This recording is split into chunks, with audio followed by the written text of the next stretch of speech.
Mi esposo salvaba vidas todos los días. Pero nunca tuvo tiempo para salvar nuestro matrimonio.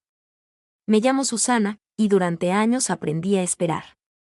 Esperar a que llegara, esperar a que cumpliera una promesa, esperar a que el hospital dejara de ser su prioridad y yo dejara de ser la última opción. Ricardo era médico. Respetado, admirado, imprescindible para todos, menos para mí. Cada noche la casa se llenaba de silencio. La mesa puesta, la cena caliente, y mi mirada clavada en la puerta, contando los minutos. Siempre era lo mismo, amor, surgió una emergencia. Y yo asentía, porque así me enseñaron a amar, entendiendo, callando, esperando. Cuando nos casamos, me pidió que no trabajara. Yo me encargo de todo, me dijo. Tú descansa, cuida la casa. Y yo acepté, creyendo que el amor también se demostraba renunciando a una parte de una misma. Pero nadie me advirtió que la soledad puede existir incluso cuando estás casada. Mientras él pasaba noches enteras en el hospital, yo aprendí a cenar sola. A dormir sola. A justificar ausencias que ya no dolían, porque se habían vuelto costumbre. Yo no sospechaba. No revisaba teléfonos. No hacía escenas. Confiaba. Hasta que una noche, por amor, decidí llevarle la cena al hospital. Y sin saberlo, ese gesto sencillo iba a partir mi vida en dos. La mujer que era antes de abrir esa puerta. Y la mujer que salió de allí sin decir una sola palabra. Si crees que esta es una historia de traición, te equivocas. Esta es una historia de despertar. De cómo una mujer que aprendió a esperar. Aprendió también a irse. Y esta es mi historia. Aprendí a medir el tiempo de una forma extraña. No por relojes, ni calendarios, sino por el punto exacto en el que la comida dejaba de estar caliente y pasaba a estar resignada. Mi rutina comenzaba cada tarde igual. Preparaba la cena con cuidado, como si el amor se pudiera sazonar. Encendía la luz de la cocina, ponía música suave, me decía a mí misma que hoy sí llegaría temprano. Siempre hoy. Ricardo nunca decía que no vendría. Solo decía: amor, salgo en una hora. Y esa hora se estiraba como una mentira elegante hasta convertirse en medianoche. El hospital siempre tenía una excusa nueva. Emergencias. Guardias imprevistas. Pacientes graves. Yo asentía, porque ¿cómo se discute con alguien que salva vidas? ¿Cómo reclamas atención cuando el mundo te dice que deberías sentirte orgullosa? Cenaba sola. Frente a un plato que ya no olía a nada. Frente a una silla vacía que empezó a parecerme más honesta que muchas de sus promesas. Al principio me preocupaba. Después me entristecía.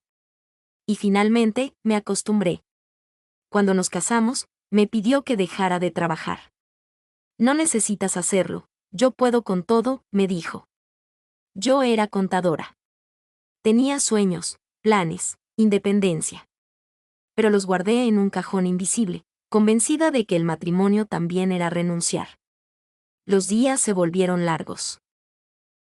Demasiado largos para una casa tan silenciosa. Mientras otras personas tenían horarios, yo tenía ausencias. Mientras otros hablaban de cansancio, yo hablaba conmigo misma. Aprendí a no hacer ruido, a no molestar, a no preguntar demasiado. Porque preguntar incomodaba. Y yo no quería ser una molestia. Las promesas se rompían con suavidad, como si así dolieran menos. Este fin de semana es solo para nosotros. Después de esta guardia, todo cambia. Ya falta poco. Pero ese poco nunca llegaba. Y yo empecé a sentirme invisible. No por falta de amor, sino por exceso de soledad. Por esa sensación de existir solo cuando alguien te necesita, pero no cuando te ama. A veces me miraba al espejo y me preguntaba en qué momento dejé de ser Susana para convertirme en la esposa del médico. En qué punto mi vida empezó a girar alrededor de horarios que no controlaba y prioridades que nunca me incluían. Yo esperaba. Esperaba sentada. Esperaba en silencio. Esperaba convencida de que amar era aguantar. Sin saber que, mientras yo esperaba, Algo ya estaba rompiéndose dentro de mí. Ese día preparé la cena con una ilusión distinta. No era rutina. Era esperanza. Corté los ingredientes con más cuidado del normal, como si el amor pudiera sostenerse con pequeños gestos.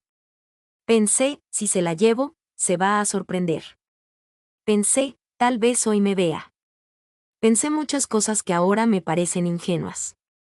Empaqué la comida con esmero, la cubrí bien, como si también estuviera protegiendo algo frágil dentro de mí. No lo llamé. Quería que fuera una sorpresa. El hospital me recibió con ese olor tan particular, mezcla de desinfectante y cansancio ajeno. Caminé por los pasillos con el corazón acelerado, sosteniendo la bolsa como quien carga una verdad a punto de romperse. Cada paso me acercaba a él.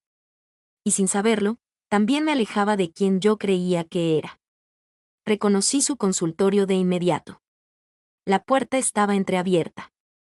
Escuché voces bajas.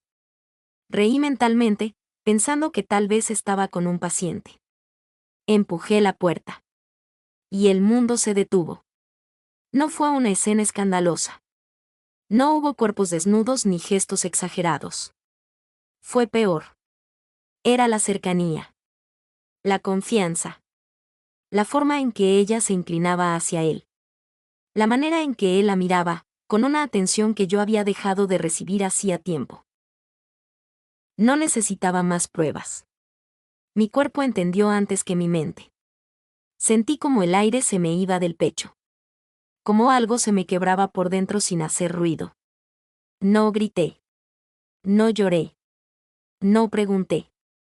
Cerré la puerta con una calma que todavía hoy me asusta. Mis manos no temblaron. Mis pies caminaron solos. Salí del hospital como si fuera una más. Como si no acabara de descubrir que los años de soledad no eran solo consecuencia del trabajo, sino de una elección. Esa noche no discutí. No reclamé. No supliqué explicaciones. Porque en ese pasillo entendí algo definitivo. Cuando alguien te miente durante tanto tiempo, la verdad no duele, libera. Ese fue el día que dejé de creerle. Y sin saberlo aún. También fue el día que empecé a creer en mí. Ricardo llegó a casa esa misma noche. No tocó la puerta como siempre. La abrió con cuidado, como si el sonido pudiera delatar su culpa. Yo estaba sentada en el sillón, con la luz apagada, mirando un punto fijo que no existía. Él habló primero. Fue un error, dijo, con esa voz cansada que tantas veces me había convencido. No significó nada. Fue solo un momento. Asentí lentamente. No porque le creyera, sino porque ya no tenía fuerzas para discutir. Esperó mi reacción. Esperó lágrimas. Esperó reproches. Esperó una escena. Pero yo no hice nada de eso. Mientras él hablaba, yo pensaba en las noches en que cené sola. En las veces que me dormí escuchando el silencio. En los fines de semana cancelados. En los cumpleaños pospuestos. En la mujer que fui apagando para no molestar. Me di cuenta, con una claridad dolorosa, de algo irreparable. No me había engañado una noche. Me había dejado sola durante años. Lo siento, repitió. Voy a cambiar. Lo miré entonces. Y supe que el perdón no iba a llegar. No porque no lo amara, sino porque ya no quedaba nada que salvar de lo que yo había sido allí. Voy a trabajar, le dije de pronto. Él se quedó en silencio. Me miró como si no hubiera entendido. ¿Trabajar? Preguntó. Ahora. Asentí otra vez. Pero esta vez no fue resignación. Fue decisión. No me cuestiones, añadí. Es algo que necesito. No levanté la voz. No lo enfrenté. No pedí permiso. Ese fue mi acto de rebeldía silenciosa. Mientras él seguía hablando de arrepentimientos tardíos, yo ya estaba en otro lugar. Un lugar donde no dependía de sus horarios, ni de sus excusas, ni de su culpa. Ese día no lo perdoné. Tampoco lo abandoné aún. Pero algo cambió para siempre. Dejé de esperarlo. Y empecé a volver a mí. El primer día que volví a trabajar me temblaban las manos. No porque tuviera miedo del empleo, sino porque llevaba años sin pertenecerme. Me miré al espejo antes de salir. Ya no estaba la esposa que esperaba cenas frías. Había una mujer cansada, pero despierta. La oficina olía a café recién hecho y a comienzos nuevos. Escritorios llenos de papeles, risas tímidas entre compañeros, pasos rápidos por los pasillos. Todo era distinto. Todo estaba vivo. Yo era contadora. Siempre lo había sido. Pero durante años lo olvidé para ser solo la esposa del médico. Ese día recuperé mi nombre. Mis compañeros me recibieron con sonrisas sinceras. Me explicaron procesos, me mostraron sistemas, me ofrecieron ayuda. Y por primera vez en mucho tiempo, alguien me hablaba sin prisa. Mi mente volvió a encenderse. Los números fluían. Las ideas regresaban. Y algo dentro de mí empezó a respirar. Ya no tenía que correr a casa. Ya no vivía pendiente del teléfono. Ya no cancelaba planes por emergencias que nunca eran mías. Ricardo intentó preguntar horarios. Intentó saber con quién hablaba. Intentó recuperar el control. Pero yo ya no era la misma. Llegaba tarde si quería. Almorzaba con compañeros. Reía. Aprendía. Mi tiempo dejó de ser propiedad ajena. Caminaba por la calle sintiendo el viento en el rostro y entendí algo poderoso. La libertad no llega con ruido. Llega cuando decides no volver a encerrarte. Empecé a comprar mi propia ropa. A guardar mi dinero. A tomar café sola sin sentir culpa. Volví a escuchar mis pensamientos. Y ahí, entre balances contables y hojas de cálculo, descubrí que no estaba empezando una vida nueva. Estaba regresando a la que había abandonado por amor. Ese fue mi verdadero renacimiento. Nunca lo busqué. Eso es lo primero que quiero dejar claro. No estaba esperando a nadie. No quería otra historia. Solo quería trabajar, respirar, reconstruirme. Se llamaba Daniel. Ingeniero en sistemas. Callado al principio, observador, con una sonrisa tranquila que no intentaba impresionar a nadie. Empezamos hablando de cosas simples. Proyectos, computadoras, café. Después llegaron las risas. Luego la confianza. Me llevaba a casa cuando salíamos tarde. Me preguntaba si había comido. Recordaba detalles pequeños. Nada invasivo. Nada apresurado. Y eso fue lo peligroso. En algunos viajes de trabajo compartimos aeropuertos, hoteles, largas reuniones y silencios cómodos. Hablábamos de la vida. De sueños postergados. De lo difícil que era amar cuando uno viene roto. Yo nunca hablaba de Ricardo. Pero Daniel sabía. Las mujeres no necesitamos contar todo. Nuestro cansancio habla por nosotras. Un día, mientras caminábamos después de cenar, me tomó la mano sin darse cuenta. Yo tampoco la solté. Fue ahí cuando entendí que ya no estaba sola. El primer beso no fue pasión. Fue alivio. Fue suave. Tímido. Lleno de preguntas. Y al separarnos, sentí un nudo en el estómago. No por él. Por mí. Esa noche no dormí. Pensaba en mi matrimonio vacío. En el hombre que me había traicionado. En la mujer que estaba despertando. Me sentí culpable. No por amar, sino por permitirme sentir después de tanto abandono. A la mañana siguiente lo miré a los ojos y le dije: esto no puede seguir así. Él no insistió. No reclamó. Solo me respondió: resuelve tu vida primero. Yo espero. Y ahí lo supe. No era un escape. Era una elección. Por eso fui al hospital. Por eso miré a Ricardo sin miedo. Porque antes de amar a otro, tenía que despedirme de quien ya no era mío. Entré al hospital con pasos firmes. El olor a desinfectante me golpeó la memoria. ¿Cuántas veces había esperado ahí afuera? ¿Cuántas cenas se habían enfriado por esos pasillos? Ricardo estaba en su consultorio. Toqué la puerta. Cuando me vio, sonrió, como si nada hubiera pasado. Susana, ¿todo bien? Me senté frente a él. No lloré. No temblé. Solo respiré hondo. Vengo a pedirte el divorcio. Su sonrisa se congeló. ¿Qué? Empezó a hablar rápido. Que yo exageraba. Que aquello con la enfermera había sido un error. Que estaba confundido. Yo lo escuchaba. Pero ya no lo sentía. Entonces cometió su último error. Dijo. Pensé que ya sabías lo de ella. Ahí se delató. No tuve que preguntarle nada más. Lo miré con una calma que ni yo reconocía. Le tomé las manos. No con rabia. Con despedida. Y le dije despacio. Hasta aquí llegó el tú y yo. Sus ojos se llenaron de miedo.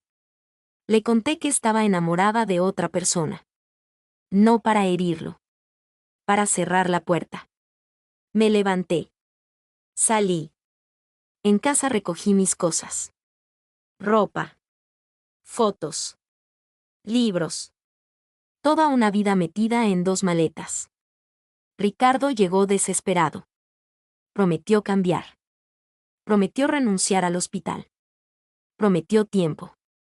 Prometió amor. Yo lo escuché en silencio. Y le respondí. Las cosas no funcionan así. Tú quieres cambiar ahora. Pero yo ya cambié. Tomé mis maletas. Y me fui. Sin mirar atrás. Porque cuando una mujer aprende a caminar sola, ya nadie puede volver a encerrarla. Habían pasado 5 años. 5 años desde que tomé mis maletas.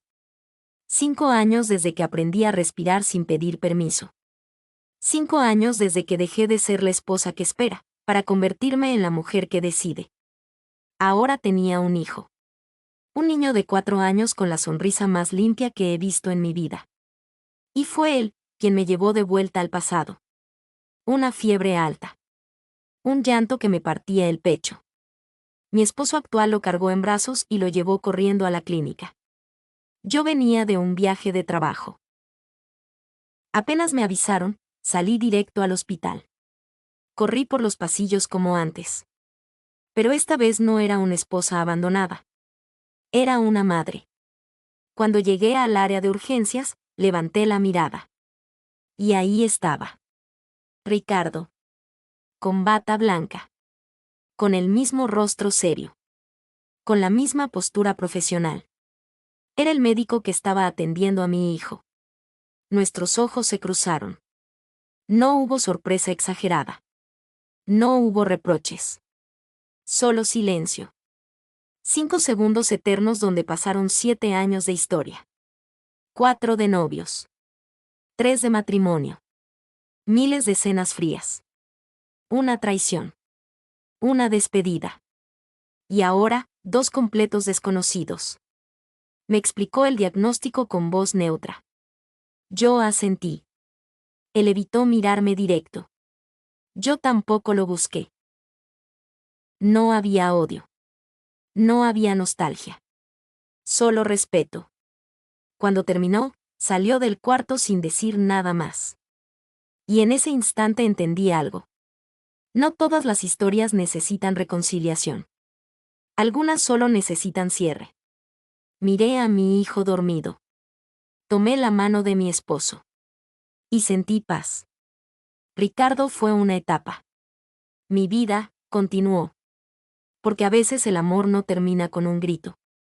Ni con una pelea. A veces termina así. Con 2 personas que un día se amaron. Mirándose como extraños. Agradeciendo en silencio lo aprendido. Y siguiendo caminos distintos. Ese día cerré un ciclo. Y confirmé algo que hoy repito sin miedo. Perder a alguien que no te valoró. También es una forma de ganar. Gracias por quedarte hasta el final. Aquí no contamos cuentos, contamos vidas. Suscríbete y acompáñame en cada historia. Corazón Negro, déjame un comentario. ¿Tú habrías perdonado o también te habrías ido?